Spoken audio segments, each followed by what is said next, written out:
এই যে ভিডিওটা সিআরটি টিভিকে নিয়ে, দেখতেই পাচ্ছেন সিআরটি টিভি স্ক্রিন রেড হয়ে গেছে।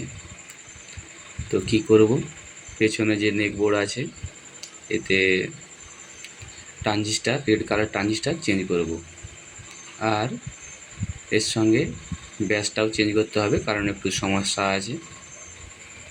তো আমাদের যে ট্রানজিস্টারটা ওপেন করে নিয়েছি আর বেসটা ওপেন করে নিয়েছি। তো এবার সব নতুন লাগানো হবে। ট্রানজিস্টারের নাম্বারটা ক্যামেরাতে ঠিকঠাক আসছে না, যাক নতুনটা আসবে নাম্বারটা।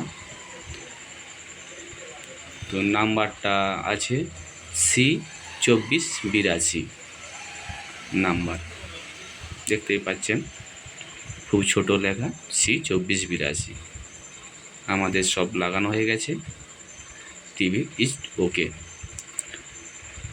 পরবর্তী যে ভিডিও, হোম থিয়েটার যে অডিও সিস্টেম তার আইসি চেঞ্জ। Thank you.